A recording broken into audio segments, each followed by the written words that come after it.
My dear students, my name is Sunil Ranjan and I am an English teacher. Well, now I have come with the explanation of the poem Television by Roald Dahl. And here I begin. First I'll be taking the lines of the poem and then I'll continue with the explanation. Well, the most important thing that we have learned so far as children are concerned is never let them near your television set. Or better still, just don't install the idiotic thing at all. In almost every house we've been, we've watched them gaping at the screen.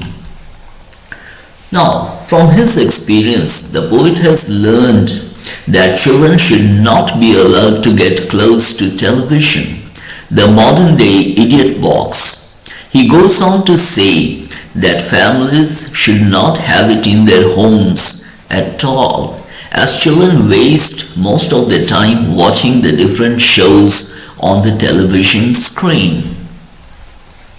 Now, I go further. They loll and slop and lounge about and stare until their eyes pop out. Last week in someone's place we saw a dozen eyeballs on the floor. They sit and stare and sit until they are hypnotized by it, until they are absolutely drunk with all that shocking, ghastly junk. Now the explanation is, the poet says that children sit, stand or hang down in a relaxed and uncontrolled way and keep watching the shows until their eyes begin to greatly wonder at what they see on the screen.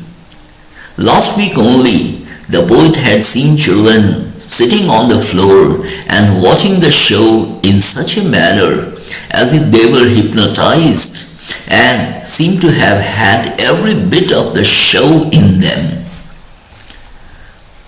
Oh yes, we know it keeps them still. They don't climb out the windowsill.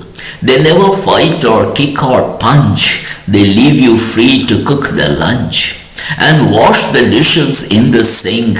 But did you ever stop to think, to wonder just exactly what this does to you, beloved thought? It rots the sense in the head. The poet accepts the fact that when children are watching any television show, they don't get into the mess of climbing out the window shelf or fight or punch or kick each other. They leave their parents free to cook the lunch or wash the dishes in the sink. The poet turns to parents and asks them if they ever take time to think what television does to their lovely children. The poet says that such meaningless involvement of the children tends to affect their brain. Now the poem goes, it kills imagination dead. It clogs and clutters up the mind. It makes a child so dull and blind. He can no longer understand a fantasy of fairyland. His brain becomes as soft as cheese. His powers of thinking rust and freeze. He cannot think, he only sees. All right, you'll cry, all right, you'll see. Now, the poet says that their watching too much television kills their power of imagination. Of course, it is children's imagination and power, and fills their brain with things that are useless. Television shows make children dull, as they have their eyes fixed on the screen, and they don't move out to play or indulge in any physical activity. Television shows make children blind to the real life around them, as they are lost in the fantasy that is offered on the screen.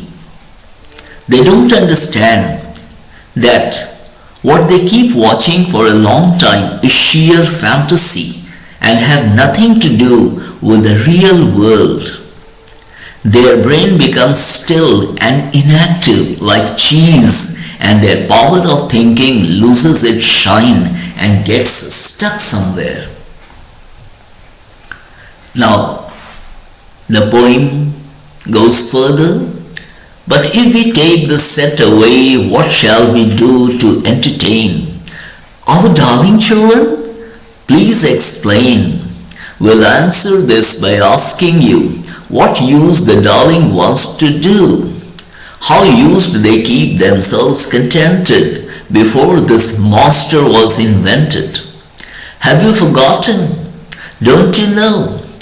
We'll say it very loud and slow. Now the poet asks parents to explain as to what will parents do to entertain their loving children if the television set is taken away from them. He asks parents what children used to do where such a monster television was not invented. He asks parents whether they had forgotten and didn't they know well. He will speak out very boldly but slowly. Now, they used to read. They read and read.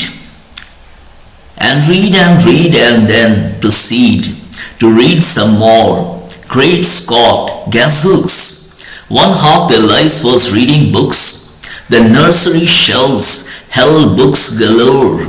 Books cluttered up the nursery floor. And in the bedroom, by the bed, more books were waiting to be read. Such wondrous, fine, fantastic tales. Now the explanation goes, children used to read, read and read only. The poet repeats the word to emphasize the positive and meaningful involvement of children when television was not invented.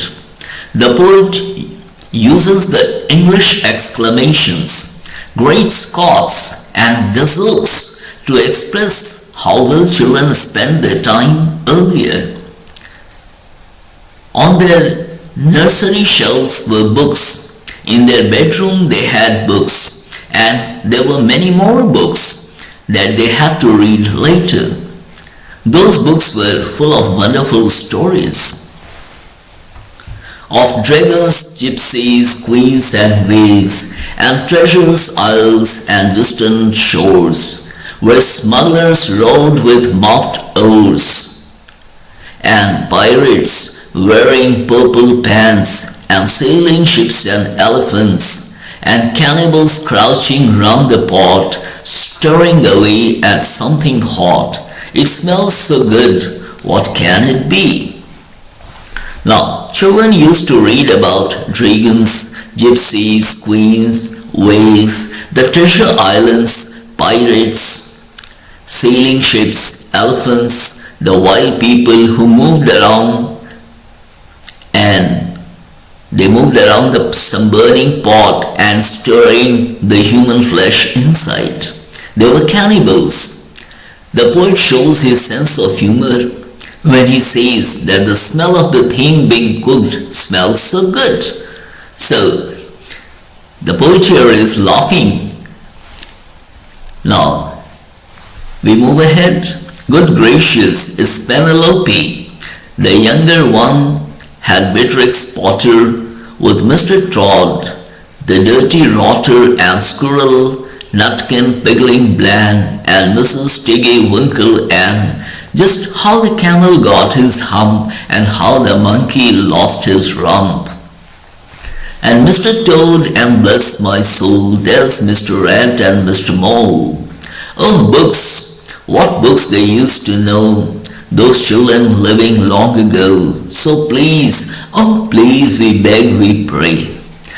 Now here, in this stanza, the poet takes the names of Beatrix Potter, who was an English story writer and was best known for her children's books featuring animals. Here we have the names of books that children used to read earlier.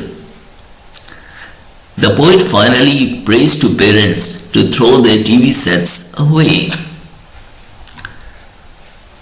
Go throw your TV sets away, and in this place you can install a lovely bookshelf on the wall, then fill the shelves with lots of books, ignoring all the dirty looks, the screams and yells, the bites and kicks, and children hitting you with sticks. Fear not, because we promise you that in about a week or two of having nothing else to do, they'll now begin to feel the need of having something to read.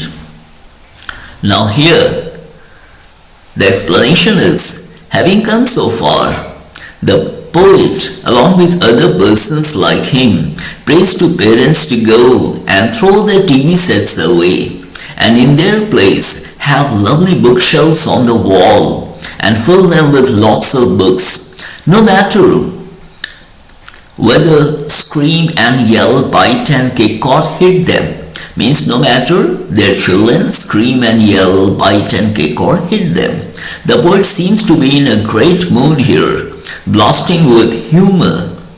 He tells parents not to fear and promises them that in a week or two, finding nothing else to do, their children will begin to feel the need to read something.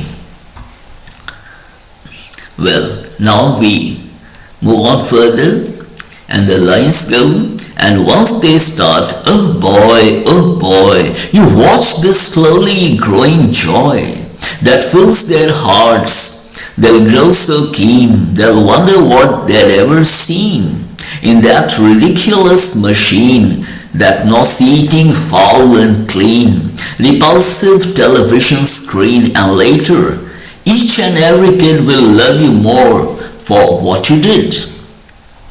Now here we come to the explanation of the lines, and these are the concluding lines, the concluding passage. And now the poet says that once children start reading, and slowly their joy, their hearts will leap up with joy. Means they'll be feeling very happy once they read the books.